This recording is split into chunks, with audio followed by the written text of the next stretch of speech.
ये कहानी शुरू होती है शिव भवन से। शिव अपने माँ बाप का इकलौता बेटा था।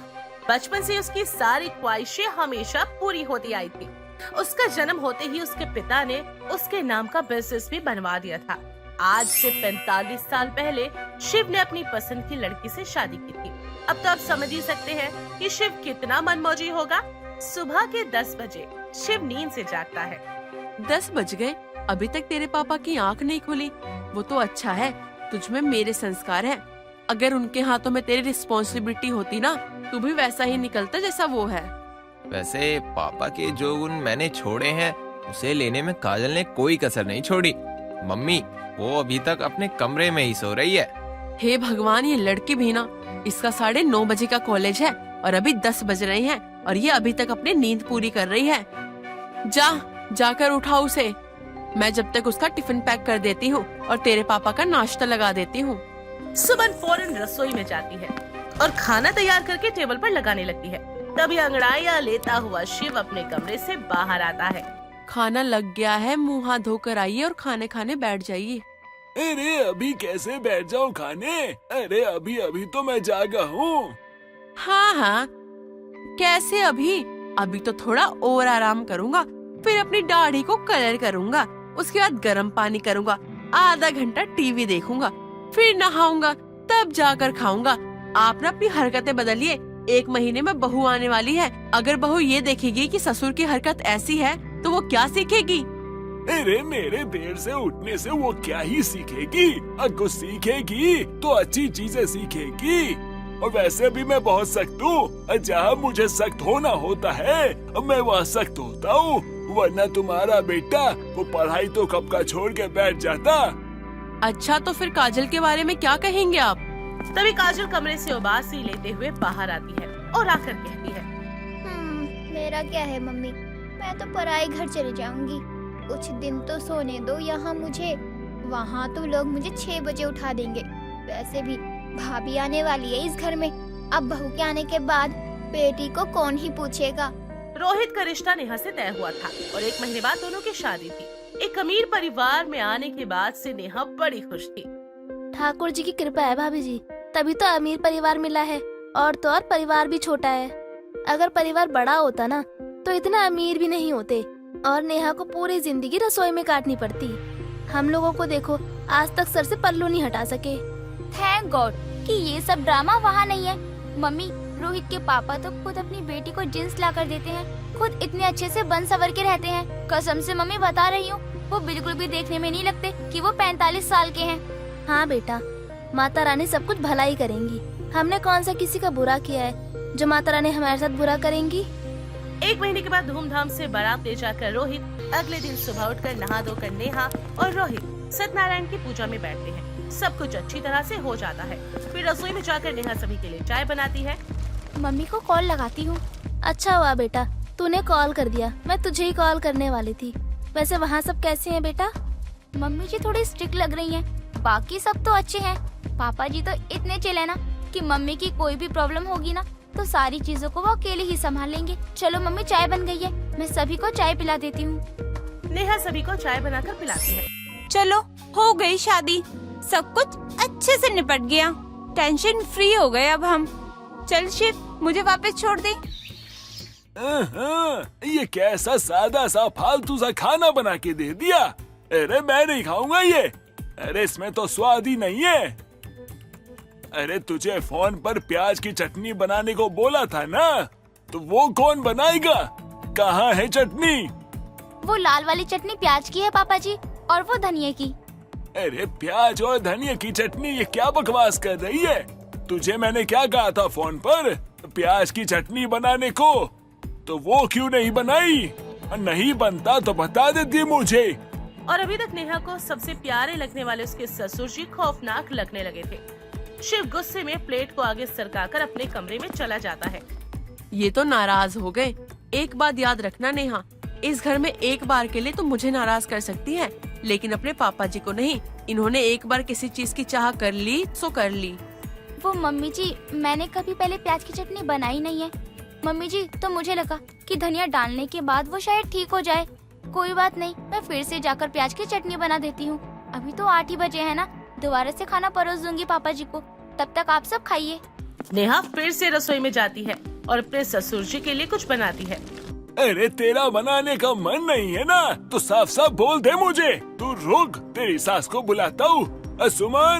सुमन जी इधर आइए। जल्दी से सुमन कमरे में आती है। क्या हुआ जी, आप चिल्ला क्यों रहे हो? कोई बात हो गई क्या? क्या बात होगी, बताइए क्या बात होगी। अरे मैं बहन के घर जाकर खुश था। इतनी अच्छी प्याज की चटनी बना के दीदी ने खिलाई, अब मन खुश हो गया था। मुझे लगा अब बहू को बोल दूंगा तो वो भी बना देगी, लेकिन ये तो महान निकली। सुमन जी जाइए, अब ब्रेड को सेक दीजिए और ले आइए, मैं वही खाकर सो जाऊंगा। अब बहू के राज में ससुर को तो दुख होगा ही। जाइए, अब मुंह क्या देख रही हैं? लाइए ब्रेड। सुमन समझ जाती है कि उसके पति को ये चटनी का भूत कहाँ से चढ़ा है। हॉल में जाकर वो अपनी ननद को फोन लगाती है। अरे जिस हिसाब से शिव मेरे से ना चटनी मांग रहा था ना, मुझे लग ही रहा था उसको चटनी ना बहुत पसंद आई होगी। अरे इसलिए ना उसे मना भी किया था, तो मैंने ना एक चटनी ना पैक करके शीशे के उसमें उसके बैग में डाल दी। अरे वही निकाल दो और वही खिला दो उसको। थैंक यू बुआ जी, आपने तो मेरी टेंशन ही दूर कर दी, वरना पता नहीं आज यहाँ क्या होता। कुछ दिन तो भेजी हुई चटनी चलती है, पर चटनी कितने दिन चलती है? जिस दिन चटनी खत्म होती है उसी दिन से खाने के टेबल पर फिर से कलेश शुरू। वो स्वाद नहीं आ रहा ना पापा खाने में। अरे बेटा, प्याज की चटनी नहीं है तो स्वाद कैसे आएगा? ए बहू, आजा, अब प्याज की चटनी लेकर आ। वो चटनी तो खत्म हो गई पापा जी। क्या कहा खत्म हो गई? तो ये पहले बता नहीं सकती थी? खाने पे बैठ गया, अब बता रही है। अब मुझे नहीं खाना, मैं जा रहा हूँ। और फिर से शिव खाने से उठकर अपने कमरे में चला जाता है। अब तो आपको पता है ना भाभी कि चटनी बुआ जी ने बनाई थी, तो उनसे पूछ लेती आप कि कैसे बनती है चटनी और बना लेती। पापा का मूड तो खराब नहीं होता, भूखे सोएंगे, वो फिर सुबह चिढ़कर उठेंगे। ये बात तो काजल ठीक कह रही है बेटा, तूने दीदी से बात क्यों नहीं की? मम्मी जी, चटनी ना इतनी ही बची थी कि 2 वक्त चल पाए, तभी मैंने बुआ जी को फोन किया और उन्होंने मुझे हरी प्याज की चटनी बनाने को कहा था, क्योंकि मैं सुबह मार्केट गई थी ना, तो वहाँ प्याज कहीं बिक ही नहीं रहे थे। हरे रंग की भी प्याज आती है क्या? बताओ तो मुझे, आज पता चल रहा है। क्या नहीं होता बेटा, प्रकृति में सब कुछ होता है। मैंने कभी बनाया नहीं है मम्मी जी, तो मुझे नहीं पता। बचपन में ना मेरी माँ भी हरे प्याज की चटनी बनाती थी। अच्छा, पर ऐसा कैसे हो सकता है नेहा? अगर ऐसी कोई चीज होती तो मिलती ही होगी कहीं ना कहीं तो। अरे तू कल जाके मार्केट में पता कर बेटा, क्योंकि अगर नहीं मिला तो फिर से तेरे पापा घर का माहौल खराब कर देंगे। जाकर उन्हें एक ब्रेड सेक कर दे ताकि वो कुछ खा ले।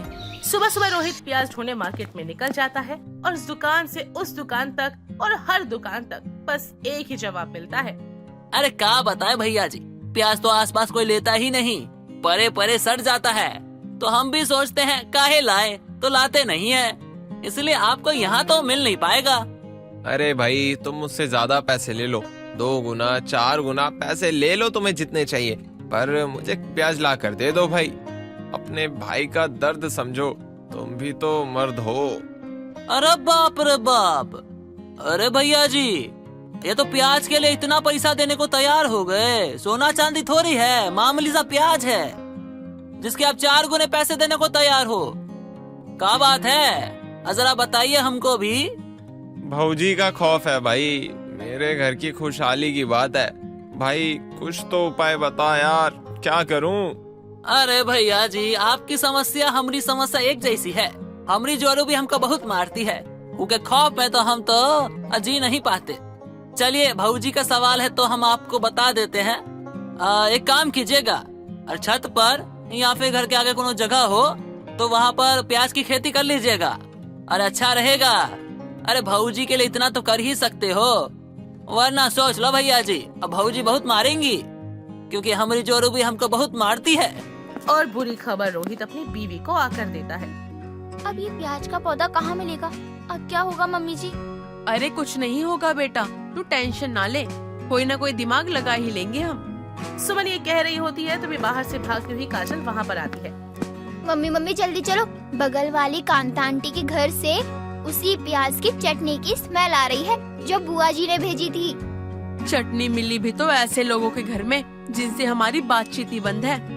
पर अगर वो ऐसी ही चटनी बना रही है मम्मी, मतलब उनको कहीं से तो हरे प्याज मिल रहे हैं। काजल के नाक पर तुम लोग भरोसा मत करो, आधे से ज्यादा वक्त तो इसका नाक बंद रहता है। इस बंद नाक में तो मम्मी मुझे स्मेल आ गई। भैया तो सोचो कितनी टेस्टी चटनी बनी होगी। और इस बात की पुष्टि करने के लिए रोहित, नेहा और सुमन कांता के घर पहुंचते हैं, जहां सच में हरे प्याज की चटनी की खुशबू आ रही थी। भाभी वो देखो, आंटी के गार्डन में हरे प्याज के पौधे लगे हैं। उस तरफ इशारा मत कर बेटा, अगर कांता ने देख लिया ना तो बेकार में ही हमारे घर में दाना पानी लेकर कलेश करने आ जाएगी। सभी का मुंह मुरझा जाता है और सभी वापस लौट आते हैं। सुमन पहले किचन में जाकर 2 ब्रेड सेककर अपने पति के लिए तैयार करती है। मम्मी जी मैं पराठे तो बना ही रही हूँ ना, तो आप ये ब्रेड क्यों सेक रही हो? चटनी के बिना तेरे पापा जी खाना नहीं खाने वाले बेटा, उनका गुस्सा बड़ा तेज है। मैंने कहा था ना, एक बार उन्होंने किसी चीज की जिद कर ली सो कर ली, अब उन्हें चटनी खानी है तो वो चटनी ही खाएंगे। नेहा ना ही अपने ससुर का ब्रेड खाता देख पा रही थी और ना ही अपनी सास का मुरझाया चेहरा, और वो परेशान होकर अपनी माँ को फोन लगाती है। हे भगवान, मेरी बेटी के ससुराल में शांति बनाए रखना।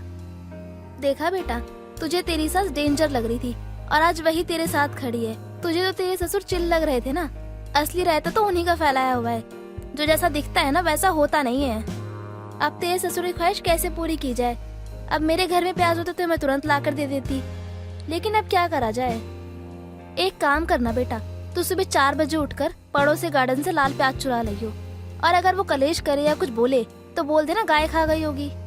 उसी वक्त नेहा ऑनलाइन खुद से एक प्याज का पौधा मंगवाती है और उसे अपने घर के बाहर बो दे देती है। अब ठीक है, खुद के गार्डन में 2-4 पौधे होने चाहिए, ताकि कोई कलेश करने आए ना तो मैं कह सकूं ये हरे प्याज मैंने खुद के बागान से उगाए हैं। अगले सुबह नेहा इंतजार कर रही थी। इत्तेफाक से शाम को ही कांता के पूरे परिवार वालों को घर में ताला लगाकर बाहर जाते हुए देख लेती है। अरे वाह भगवान, तूने तो पहले ही मामला सेट कर दिया। कांता का परिवार जैसे गाड़ी में बैठकर निकलता है, नेहा उसके घर में बागान से हरे प्याज तोड़कर ले आती है। सुबह तुमने पौधा लगाया था, अभी प्याज उग भी आया। अब तो आप खुश है ना? पापा नेहा ने हरे प्याज की चटनी बनाई है, बिल्कुल वैसी ही जैसी बुआ जी बनाती थी। हाँ पापा, ये बिल्कुल वैसी ही चटनी है। आपको मुझ पर भरोसा ना हो तो आप खा कर देख लीजिए। अब 2 दिन के टेंशन को छोड़कर शिवाज फिर से खाना खा लेता है और रात के वक्त कांता का परिवार लौटकर आता है। इन लोगों को कुछ पता न चल जाए, भगवान मेरी रक्षा करना। पर कांता के घर से कोई आवाज नहीं आती और बात संभल चुकी थी। ये सोचकर नेहा आराम से सो जाती है। अगली सुबह 4 बजे चुपके से नेहा फिर से अपने पड़ोसी के घर जाती है और हरे प्याज तोड़कर ले आती है। इसी तरह दिन गुजरते हैं। आज सुबह जब नेहा कांता के बागान पहुंचती है तो अरे आंटी, आप पकड़ी गई ना आज, आखिर देख ही लिया मैंने। तू मेरे प्याज चोरी कर रही है। इतनी मुश्किलों से मैंने यहाँ प्याज उगाए हैं और इन्हें चुरा के खा रही है तू। अपने पूरे परिवार को लेकर कांता नेहा के ससुराल पहुँच जाती है। ये संस्कार दिए तुमने सुमन अपनी बहू को? दूसरों के घर में जाके चोरी करती है। चोर बहू लाई है क्या घर में? कहाँ गए तेरे खानदान के उसूल? तो यहाँ से प्याज ला रही है नेहा। मुझे नेहा के लिए बहुत बुरा लग रहा है। हमें माफ कर दो कांता बहन। शिव कहता तो कुछ नहीं, पर उसे प्याज की चटनी नहीं मिल पाएगी। इस बात की चिड़ उसके चेहरे पर साफ साफ दिख रही थी। ये प्याज की चटनी का प्रॉब्लम कब सॉल्व होगा भगवान? सुबह 8 बजे जब नेहा हरे प्याज को पानी देने जाती है तो क्या देखती है कि प्याज बनकर तैयार है और नेहा ये खुशखबरी सबको देती है और शिव भी शांत हो जाता है। उसे अब रोज जो चटनी मिलेगी